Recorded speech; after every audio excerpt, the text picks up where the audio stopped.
voudrais aujourd'hui évoquer avec vous deux sujets, nature et vie. La nature, et je voudrais vous parler de la forêt. Ah, la forêt, je l'aime, vous aussi, j'en suis persuadé. Pour moi, c'est comme disait Hervé Bazin, regretté membre du Rassemblement des opposants à la chasse, une église verte. C'est-à-dire qu'on doit aborder la forêt avec respect, parce que c'est un lieu de vie et de biodiversité particulièrement riche. Songez que, à la fin du Paléolithique, à la fin de l'ère glaciaire, 80% de l'Europe était couvert de forêts. 80%. Et comme le dit un vieil adage dont je ne suis pas l'auteur, avant l'homme, il y avait la forêt, après l'homme, il y a le désert. Alors, où en sommes-nous actuellement et quelle est la situation des forêts, notamment en France? Puisqu'on va s'occuper de ce qui se passe chez nous, on peut donner des leçons à d'autres, notamment à Bolsonaro qui détruit la forêt amazonienne, mais occupons-nous aussi de ce qui se passe chez nous et dont nous sommes responsables. Alors on pourrait dire dans un premier temps que tout va bien. Tout va bien parce qu'en 150 ans, la forêt française a plus que doublé de superficie. Au milieu du 19e siècle, l'homme avait beaucoup utilisé le bois, il y avait beaucoup de monde dans les campagnes, et puis vers 1850-1860, il y a eu l'exode rural, il y a eu aussi une agriculture de plus en plus intensive, donc qui demandait de moins en moins d'espace, et les bois, les forêts ont repris de leur place chez nous. En 1850, la France comptait 12% de son territoire en forêt. Nous en sommes actuellement à ce jour à 31%, et donc ça a presque triplé en 150 ans. Toutefois, depuis les 30 dernières années, on voit que cette augmentation des superficies couvertes par les arbres tend à ralentir sous l'effet de divers facteurs, notamment l'artificialisation de l'espace. Est-ce que cette forêt est saine et intéressante sur le plan écologique? Est-ce que c'est un milieu de vie? Hélas, non. Alors d'abord, il faut que vous sachiez que nous ayons bien présent à l'esprit que sur les 16 900 000 hectares de forêt que compte la France, vous en avez 12 500 000, donc l'immense majorité qui est de la forêt privée. C'est donc une forêt que soit les gens n'entretiennent pas du tout, ce qui est très bien, soit qu'ils exploitent au maximum pour en tirer du profit, puisque c'est des forêts privées. Et puis, vous avez à peu près 4 500 000 hectares de forêts dites domaniales. Ces forêts sont soumises au régime de l'Office national des forêts. Pendant très longtemps, et depuis Colbert, nous avions en France une administration des eaux et forêts qui gérait les bois à long terme. Il fallait planter des chênes pour la marine royale, et donc les chênes, ça se récoltait au bout de 100, 150 ans, 200 ans. Les forestiers des 17e et 18e siècles voyaient loin et bien au-delà de la vie humaine. Nous sommes à la fin du 20e siècle, la rentabilité est de mise, le marché est une obsession, il faut faire de l'argent avec tout. Et en 1966, il y a eu une réforme en France. On a supprimé l'administration des eaux et forêts et créé un office national des forêts. Alors, rien que le nom dit déjà les intentions. Un office national des forêts, il faut que ça rapporte, il faut que ce soit rentable, il faut que ce soit pour l'économie une source de profit. Donc, l'état d'esprit a un peu changé. Et qu'est-ce qu'on a vu? On a vu effectivement que pour des raisons de rapidité de production, pour l'industrie du bois, on a beaucoup enraisiné les forêts. Et en enraisinant les forêts, on diminue leur attractivité pour la biodiversité.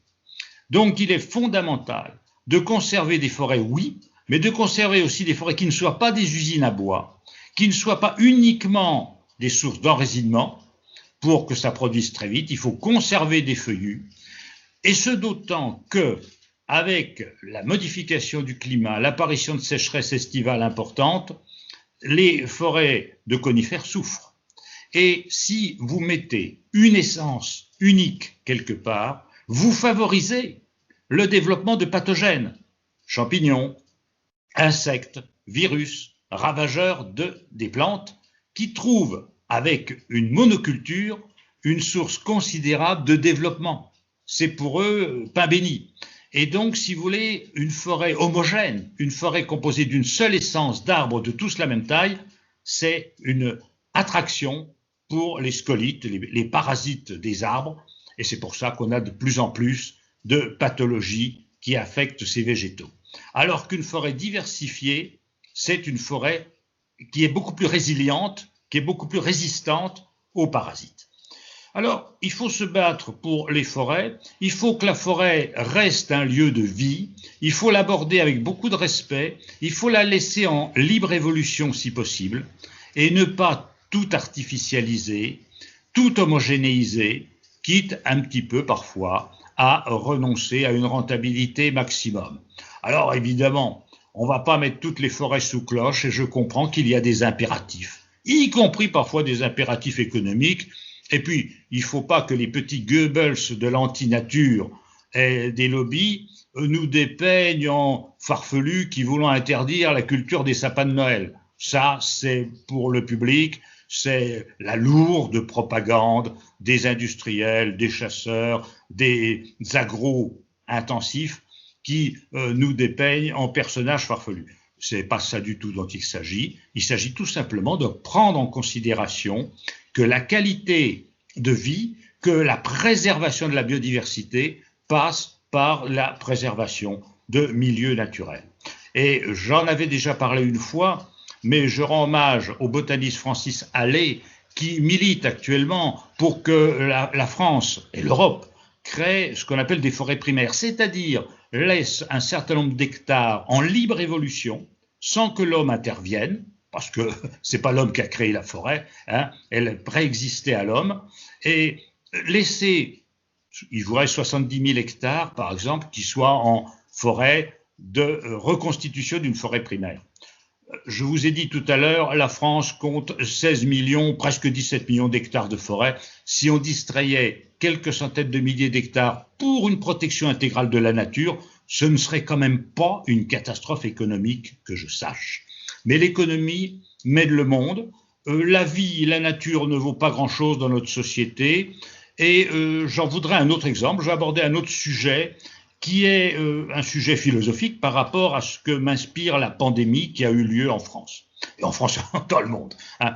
Donc, qu'est-ce qu'on a entendu? On a entendu un certain nombre d'essayistes qui ont regretté qu'on sacrifie l'économie, que l'on ferme l'économie, que l'on prenne des mesures de protection pour sauver la vie de vieilles personnes qui, après tout, pourraient bien débarrasser le plancher. Alors ça, c'était la théorie notamment de l'extrême droite américaine, de Trump, qui ne voulait pas de mesures de protection de son peuple contre la Covid, de Bolsonaro au Brésil, qui a refusé aussi toutes les mesures de protection, et au début, évidemment, de Boris Johnson en Grande-Bretagne, qui, avant d'être malade, lui aussi refusait les mesures de protection. Pourquoi ?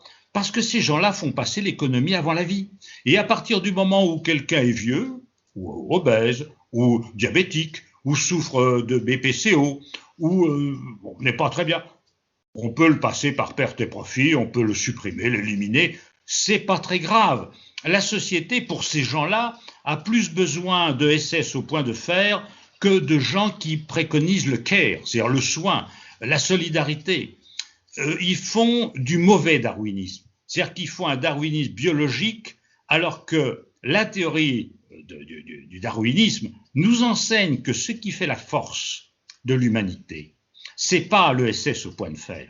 Non, c'est au contraire la solidarité, l'entraide, le soutien entre les personnes et notamment le soutien à toutes les vies. Et une vie vaut de sacrifier l'économie. Une vie passe avant toute chose, que ce soit celle d'un enfant, d'un adolescent, d'un adulte, d'une femme, d'un homme ou d'une personne âgée. Une vie vaut une vie. Et ça, je crois que ça doit être affirmé, mais j'ai entendu des essayistes, des penseurs qui préconisaient finalement le sacrifice d'une partie de la population en disant bah, écoutez, c'est comme ça, et on ne doit pas prendre des mesures de protection et laisser mourir les gens. Alors, évidemment, nos dirigeants n'ont pas totalement suivi cette doctrine que j'allais dire fascisante, mais ils s'en sont un petit peu inspirés, notamment quand en France, en février dernier, on a pris du retard a confiné lors de l'arrivée du variant anglais, ce qui a fait quand même 10 000 morts. Bon, c'est pas très grave, 10 000 morts de plus, les morts sont de bons électeurs. Ils ne votent pas contre, ils ne râlent pas, ils ne protestent pas, ils ne pétitionnent pas. Donc, au fond, pour nos Thatchériens, 10 000 morts, ça passe par perte et profit, et c'est pas très grave. Eh bien, pour moi, voyez-vous, que ce soit la nature, que ce soit la vie, il faut penser d'abord à l'arbre, l'animal et l'homme. C'est ça la solidarité du vivant. C'est ça que nous préconisons et c'est pour ça que nous combattrons toujours les thanatophiles. Les thanatophiles, c'est ceux qui aiment la mort. Hein, les thanatophiles, ce sont les chasseurs, ce sont les productivistes à tout crin, ceux qui sont prêts à détruire la planète pour faire de l'argent. Voilà. Et des gens qui font passer l'économie avant la vie.